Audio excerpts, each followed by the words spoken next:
आइए हम क्लास 11 के चैप्टर 1 मोल कॉन्सेप्ट का कुछ नियम को समझते हैं। द्रव्यमान संरक्षण का नियम।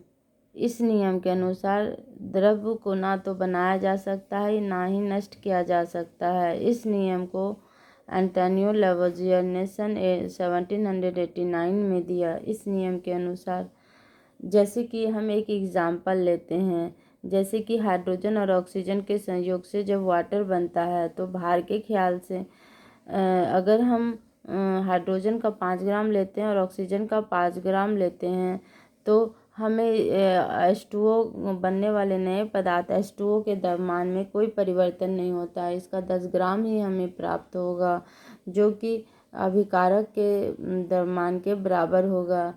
इससे हम समझ सकते हैं कि ऊर्जा का ना तो निर्माण होता है ना ही विनाश। स्थिर अनुपात का नियम।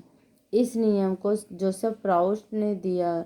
किसी यौगिक में तत्वों के द्रव्यमान के अनुपात सदैव समान होते हैं, अर्थात हम वो यौगिक कहीं से भी प्राप्त करें, चाहे वो प्रकृति में हमें दिया हो चाहे हमने उसे खुद ही लैब में तैयार किया हो, उसमें तांबे का प्रतिशत हमेशा 51.35 ही होगा। इसे हम दूसरे एग्जाम्पल से भी समझ सकते हैं, जैसे कि हाइड्रोजन और ऑक्सीजन को जब हम संयोग करवाते हैं तो हमें H2O प्राप्त होता है। तो इसमें हाइड्रोजन को भार के ख्याल से हम इसका 1 अनुपात लेते हैं और ऑक्सीजन का अनुपात यहाँ 8 रहता है, जो कि H2O में हमेशा 1:8 ही मिलेगा, चाहे वो किसी भी स्थान से प्राप्त किया गया जल हो, चाहे वो हमारे गंगा नदी का हो, चाहे वो हमारे घर का पानी हो, चाहे वो लैब में तैयार किया गया डिस्टिल वाटर हो। सभी में H2O में भार का अनुपात हमेशा 1:8 ही रहेगा, किसी भी सोर्स से इसे कहीं से भी प्राप्त किया गया हो, अर्थात किसी यौगिक में तत्वों के द्रव्यों का अनुपात सदैव समान होता है। गुणित अनुपात का नियम।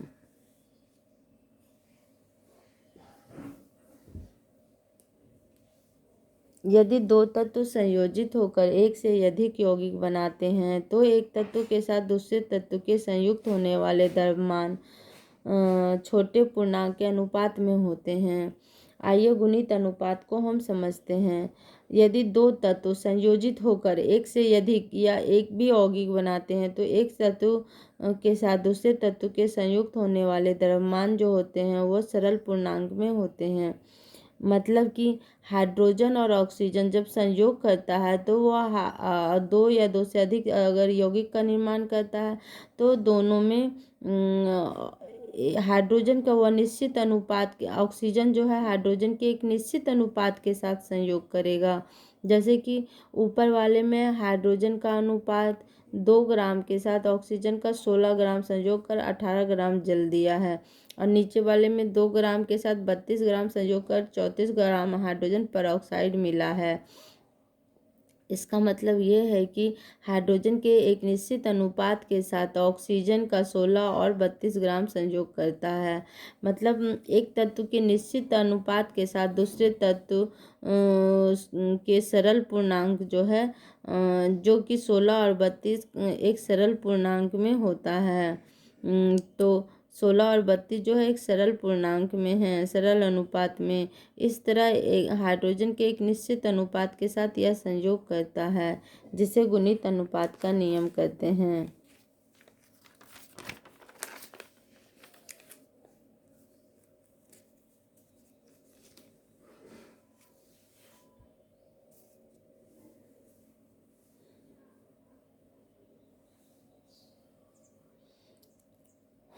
गैर ऊष्मा का गैसीय आयतन का नियम। जब रासायनिक अभिक्रियाओं में गैसें संयुक्त होती हैं या बनती हैं तो उसके आयतन सरल अनुपात में होते हैं, बशर्ते सभी गैसें समान ताप एवं दाब पर हो। गैर ऊष्मा के नियम को हम इस तरह समझ सकते हैं कि जब उसके आयतन सरल अनुपात में होते हैं, मतलब हाइड्रोजन का 100 ml जो है हम ऑक्सीजन के 50 ml के साथ रिएक्शन करवाते हैं तो हमें H2O के 100 ml ही प्राप्त होते हैं। मतलब कि हाइड्रोजन और ऑक्सीजन का जो संयोग का अनुपात है वो भी एक सरल अनुपात में है, मतलब 2:1 में, यह एक सरल अनुपात है। एवोगाड्रो का नियम। समान ताप एवं दाब पर गैसों के समान आयतन में अणुओं की संख्या समान होती है। इसका मतलब इसे हम लॉ ऑफ कंजर्वेशन से ऊर्जा संरक्षण के नियम के जैसे ही डिफाइन कर सकते हैं कि समान गैसों के समान आयतनों में अणुओं की संख्या समान होती है। मतलब ये कि यहाँ पे हाइड्रोजन का 2 वॉल्यूम लिया गया है तो बनने वाला उत्पाद भी H2O का भी वॉल्यूम 2 ही होगा, जो लॉ ऑफ कंजर्वेशन कहते हैं। ऊर्जा का ना तो निर्माण होता ना ही विनाश। इस तरह एवोगाड्रो के नियम को हम लॉ ऑफ कंजर्वेशन से समझ सकते हैं। गैल ऊष्मा में भी वही नियम लागू होता है। यहाँ हम जितना एक हाइड्रोजन का 100 ml लेते हैं तो हमें 100 ml H2O ही प्राप्त होता है, जो एक सरल अनुपात में होता है। डाल्टन का परमाणु सिद्धांत। डाल्टन ने द्रव्यों के छोटे अविभाज्य कणों को एटम कहा। इसके द्वारा डाल्टन ने इसे इस प्रकार डिफाइन किया है। पहला नंबर, द्रव अविभाज्य परमाणुओं से बना होता है।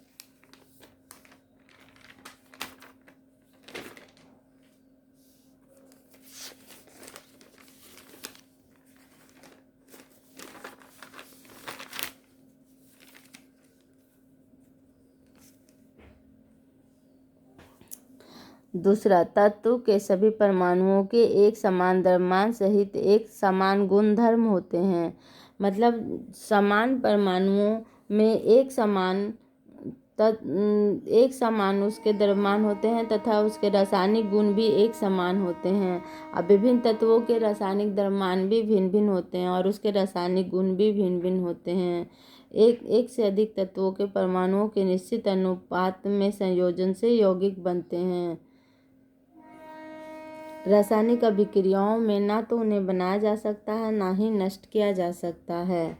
परमाणु द्रव्यमान। यहाँ C12 का एक समस्थानिक है जिसे C12 को 12 परमाणु द्रव्यमान मात्रक एटॉमिक मास यूनिट AMU द्रव्यमान दिया गया है।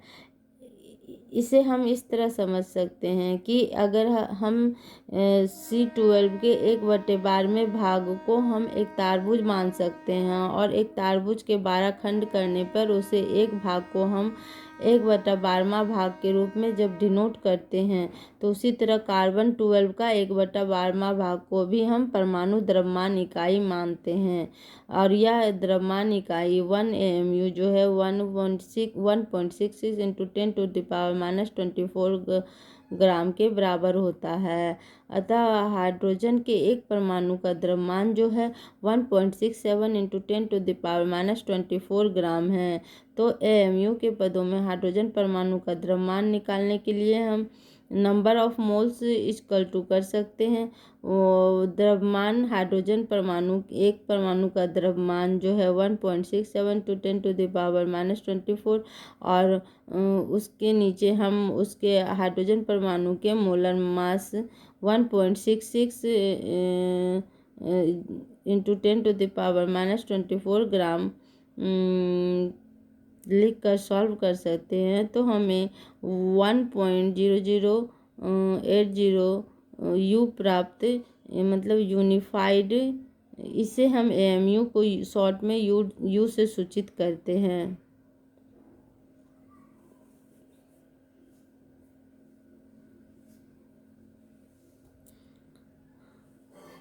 औसत परमाणु द्रव्यमान। कार्बन के जैसे कि बहुत सारे तत्वों के प्रकृति में समस्थानिक होते हैं तो समस्थानिक को हम पीरियोडिक टेबल में एक समस्थानिक को हम पीरियोडिक टेबल में उसके परमाणु द्रव्यमान को हम एवरेज करके ही लिखते हैं, और पीरियोडिक टेबल में इसके समस्थानिक के एवरेज को ही लिखा जाता है। तो इसीलिए औसत परमाणु द्रव्यमान की ही हम गणना करते हैं।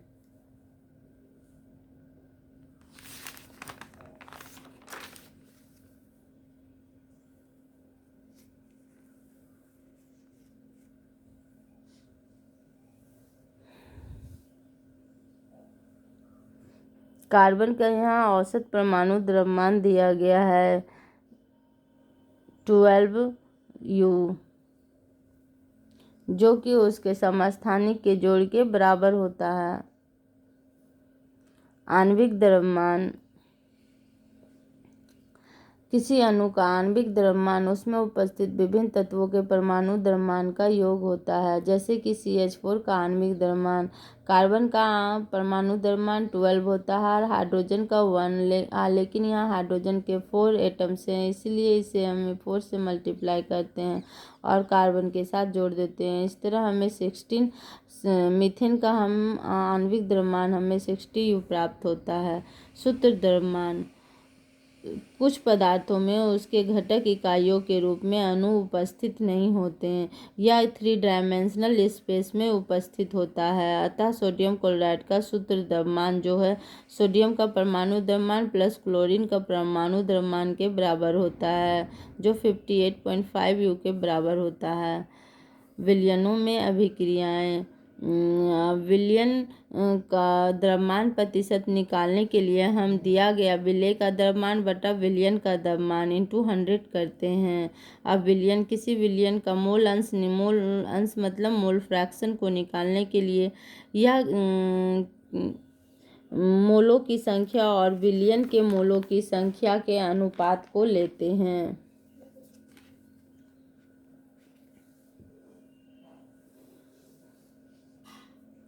ए का मोल अंश, ए के मोलों की संख्या बटा बिलियन के मोलों की संख्या। ए के मोल की संख्या Na/Na प्लस NB, और बी का मोल अंश, बी के मोलों की संख्या बटा बिलियन के मोलों की संख्या NB/Na प्लस NB। मोलरता, यह किसी विलेय के 1 लीटर में उपस्थित मोलों की संख्या होती है। मोलरता को कैपिटल M से सूचित करते हैं।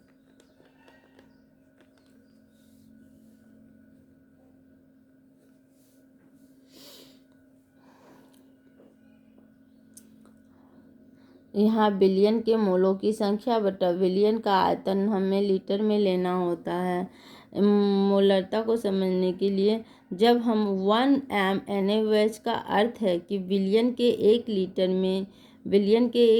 में 1 मोल NaOH उपस्थित होता है। मोलरता को समझते हैं, जिसे स्मॉल m के द्वारा सूचित किया जाता है। जब 1 kg विलायक में उपस्थित विलेय के मोलों की संख्या को मोलरता कहते हैं। विलेय के मोलों की संख्या बटा विलायक का द्रव्यमान kg में।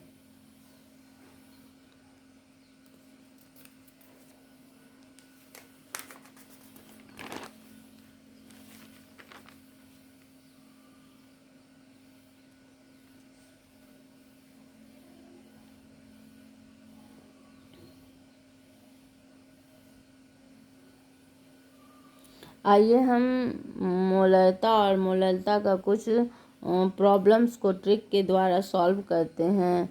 क्वेश्चन है, NaOH के ऐसे विलयन की मोलरता का परीक्षण करिए जिसे 4 ग्राम NaOH को जल की पर्याप्त मात्रा में मिलाकर प्राप्त किया गया हो ताकि विलयन के 250 ml प्राप्त हो जाएं। यहाँ NaOH का मोलर मास जो है 40 मोलिकुलर मास 40 ग्राम दिया गया है। तो मोलरता बराबर होता है विलेय के मोलों की संख्या बटा विलयन का आयतन द्रव्यमान में। तो जब विलेय के मोल की संख्या सबसे पहले हम निकालते हैं। विलेय की मोल की संख्या हमें निकालने के लिए इसका दिया गया द्रव्यमान 4 ग्राम और बटा मोलर इसका मोलर मास 40 ग्राम लेते हैं। तो इस तरह हमें 4/40 ग्राम से इसका मोल प्राप्त हो जाता है और उसके बाद NaOH का उसके बाद हमें बिलियन का आयतन लीटर में लेना रहता है। तो यहाँ पे बिलियन का आयतन 250 ml में है, तो 200 ml को लीटर में चेंज करने के लिए हम इसे 1000 से डिवाइड करते हैं। तो इस तरह हमें यह दिया गया क्वांटिटी लीटर में प्राप्त होता है। और उसके बाद हमें 0.4 मोल पर लीटर प्राप्त होता है, जो कि मोल पर लीटर जो है मोलरता की क्वांटिटी है, जिसे हम कैपिटल M से डिनोट करते हैं। इसे हम शॉर्ट ट्रिक से भी समझ सकते हैं। अगर हम सॉल्वेंट को A बोले और सॉल्यूट को B, तो सॉल्यूशन हमें S प्राप्त होता है।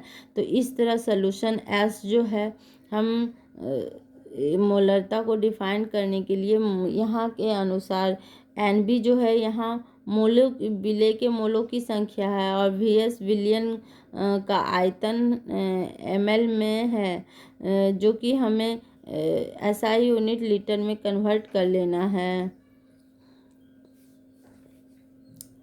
तो यहाँ पे हम Na मतलब मोल्स को हम WB मतलब द्रव्यमान बटा GM विलेय का मोलर द्रव्यमान लिख सकते हैं। द्रव्यमान बटा विलेय का मोलर द्रव्यमान को हम टोटल, इससे हमें N विलेय का मोल्स प्राप्त हो जाता है, और उसे हम जब ml को जब हम लीटर में चेंज करते हैं तो 1000 से डिवाइड करते हैं। इस तरह बिलियन का आयतन हमें लीटर में प्राप्त हो जाता है। इस तरह ये हम फार्मूला लगा के किसी भी बिलियन को हम उसका मोलरता का परिकलन कर सकते हैं।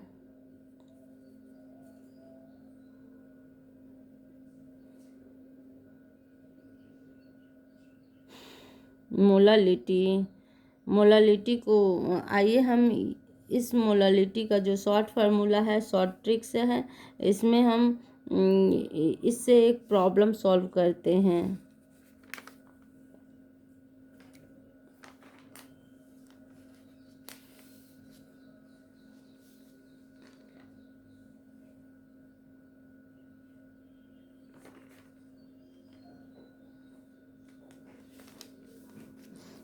थ्री एम NaCl विलियन का घनत्व 1.25 ग्राम पर ml है। इस विलियन की मोलरता का परिकलन करिए।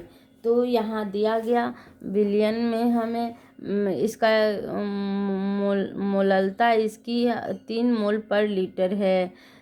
तो हम सबसे पहले इसमें विलेय का द्रव्यमान निकालते हैं। विलेय का द्रव्यमान क्या, इसमें विलेय जो है NaCl है, और इसका 1 लीटर में NaCl का द्रव्यमान हम इसकी मोलरता को इसके मोलर द्रव्यमान से मल्टीप्लाई करके प्राप्त कर सकते हैं। और उसके बाद हमें बिलियन का द्रव्यमान प्राप्त करना है। तो बिलियन का द्रव्यमान जो है यहाँ इसके लिए दिया गया घनत्व है, और घनत्व को हम इसके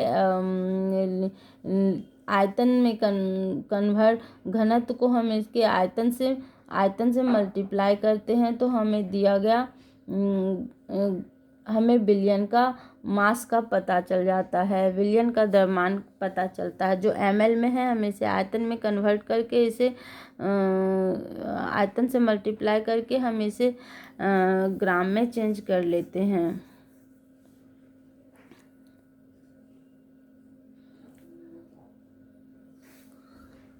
इस तरह हमें विलेय और विलियन का द्रव्यमान का पता चल जाता है। और विलियन में जल का द्रव्यमान जो है हमें ज्ञात करने के लिए विलियन के द्रव्यमान और माइनस विलेय का द्रव्यमान, विलियन का द्रव्यमान में विलेय का द्रव्यमान को घटाने पर हमें जल का द्रव्यमान पता चल जाता है। तो मोलरता निकालने के लिए हम इसमें विलेय के मोलों की संख्या, विलेय के मोलों की संख्या 3 मोल दिया गया है। और केजी में विलायक का द्रव्यमान, तो केजी में हमें विलायक यानी जल का द्रव्यमान प्राप्त हो चुका है। विलायक यानी जल, विलियन माइनस विलेय को करने से हमें विलायक पता चल जाता है। तो तो विलायक का केजी में द्रव्यमान 1074.5 ग्राम को हम केजी में कन्वर्ट, इसे हम 1074.5 ग्राम जो है इसे हम केजी में 1000 से इसे हम डिवाइड करने से हमें 1000 से डिवाइड करने से 1.0745 केजी में हम कन्वर्ट कर लेते हैं। इस तरह हमें इसकी मोललता का पता चल जाता है।